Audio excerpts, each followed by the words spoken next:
रसिक हो नमस्कार. शब्दालयच्या आजच्या भागात मी आरती गांगण सर्व रसिक प्रेक्षकांचं मनपूर्वक स्वागत करते. स्वयंपाकघरातली स्टीलची भांडी हा स्त्रियांच्या जिव्हाळ्याचा विषय. जुने कपडे देऊन नवीन भांडी घेण्याचा पारंपरिक व्यवसाय आजही ग्रामीण भागात आणि काही निमशहरी भागात अस्तित्वात आहे. या विषयावरचं एक खुमासदार ललित लेखन मी आता सादर करणार आहे. भांडी घ्या भांडी. भांडी घ्या भांडी किंवा भांडी अशी साद ऐकू आली की आपल्या डोळ्यासमोर जुने कपडे घेऊन स्टीलची भांडी देणारी बोहारीण उभी राहते. स्वयंपाकघरातली स्टीलची भांडी हा स्त्रियांच्या जिव्हाळ्याचा विषय. मग ती स्त्री गृहिणी असो किंवा जॉब करणारी. मग ही भांडी जेव्हा दुकानातून न घेता जुने कपडे देऊन बोहारीणकडून घेतात तेव्हा बायकांना त्याचं काय अप्रूप. जुने कपडे साड्या घेऊन स्टीलची नवीन भांडी विकत देणाऱ्या या बोहारीण आजही ग्रामीण आणि काही निमशहरी भागात अस्तित्वात आहेत. डोक्यावर चकचकीत स्टीलच्या भांड्यांची टोपली आणि खांद्याला जुन्या कपड्यांचं गाठोडं. भांडी अशी साद ऐकू आली की बिल्डिंगमधल्या सगळ्या बायका खाली एकत्र जमा होतात. काही जुने ड्रेस पॅन्ट घेऊन येतात.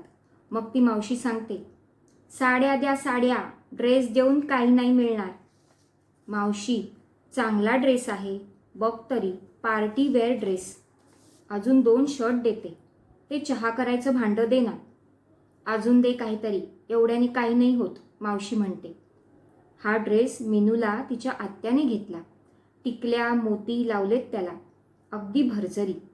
घातला हो तिने हौसेने, पण ते टिकल्या मोती त्यामुळे तो काही रोज घालता येत नाही आणि लग्नात तरी किती वेळा घालणार. एका लग्नात घातलेला पुन्हा दुसऱ्या लग्नात कसा घालणार, बरं दिसत नाही. मावशी, दे की गं ते चहाचं भांडं. त्याचा शेप किती छान आहे, एकदम स्टायलिश. तुलाच त्यातून चहा करून देते.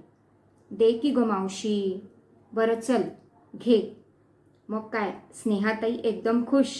ड्रेसच्या बदल्यात पाहिजे ते स्टायलिश चहाचं भांडं तिला मिळालं. या बायकांच्या गप्पांमध्ये गुंग व्हायला होतं. तेवढ्यात निशा काकू साड्या घेऊन आल्या. मावशी, साड्या हव्यात ना तुला? घे या साड्या. माझ्या 2 आणि माझ्या सुनेच्या 2 साड्या आहेत. चांगल्या आहेत हो. 2 वर्ष वापरल्या. आता काय भाऊबीजेला भावांकडून साड्याच मिळतात. त्यांची घडी कधी मोडणार. पण मला ती कळशी आणि परात हवी हो. अहो काकू, तुम्ही माझ्या नेहमीच्या गिराईक. तुमच्याशी घासाघीस मी कधी करते का? पण निशा काकू, तुम्ही ती कळशी बघितलीत का? ठोक्याची आहे, नवीनच आली बाजारात. आकार बघा कसा आहे. स्वयंपाकघरात अगदी झाक दिसेल. मग फक्त 4 साड्या, अजून पॅन्ट दे की. जीन्सची पॅन्ट बघ, नातवाची पॅन्ट दे. मला वाटलंच अजून तुला काहीतरी लागणार. आणली आहे पॅन्ट मी. खिसे नीट तपासून दे हो. त्यात काही महत्त्वाचं राहायला नको. खिसे नीट तपासलेत, पण मग त्या बदल्यात मला ती छोटी डिश दे. गुरुवारचा नैवेद्य दाखवायला छान दिसेल. एका पॅन्टच्या बदल्यात ही डिश? छे, अजून दे काहीतरी. मावशी, चल दे हा आता. 4 साड्या 1 पॅन्ट एवढं पुरेसं आहे. नाही, जमणार नाही. बरं मग हा फ्रॉक घे. नातीचा आहे. रंग विटलाय की गं. मग तुला काय नवीन फ्रॉक देऊ की काय? चांगला फ्रॉक आहे. चल मावशी, दे ती डिश आता. गुरुवारचा प्रसाद त्यात ठेवीन. तुला आशीर्वादच मिळेल. चल दे आता, उगाच घासाघीस करू नकोस हां. बरं चल घे. खुश. निशा काकू खुश. बिल्डिंगमध्ये नवीनच राहायला आलेली अनुश्री या बायकांच्या गप्पा बेंचवर बसून ऐकत होती. माझे जुने कपडे मी अनाथाश्रमात देते. जुने कपडे देऊन भांडी काय विकत घ्यायची? अनाथाश्रमात दिले तर पुण्य तरी मिळेल. हो, पुण्य मिळेल हो, पण हे कपडे देऊन भांडी विकत घेण्यात काय गंमत आहे हे तुझ्यासारख्या आजच्या मॉडर्न मुलीला नाही कळणार हो. आम्ही दिलेले हे कपडेसुद्धा गरीब गरजू व्यक्तींना स्वस्तात विकले जातात. म्हणजे तसं आम्हीही थोडं पुण्य कमावतोच की, पण त्या बदल्यात भांडी घेता की. बरं, तुमचं पुण्याचं राहू दे. निशा काकू, माझ्या टोपलीला थोडा हात लावा.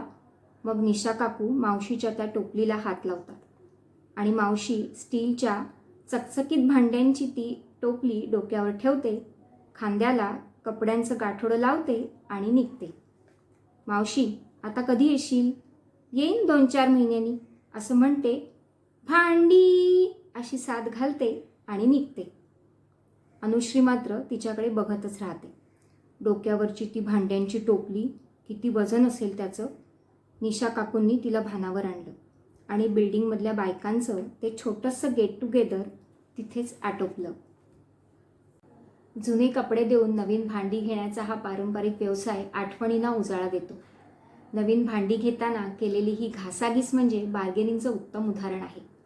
आजच्या ऑनलाईन शॉपिंग आणि शहरातील मॉल संस्कृतीमुळे हे चित्र दुर्मिळ झालंय खरं, पण ग्रामीण भागात आणि काही निमशहरी भागांमध्ये हा व्यवसाय आजही बघायला मिळतो. रसिक हो, भांडी घ्या भांडी हे माझं ललित लेखन आता इथेच समाप्त होत आहे. आजचा कार्यक्रम इथेच समाप्त होत आहे. पुन्हा भेटू. नमस्कार.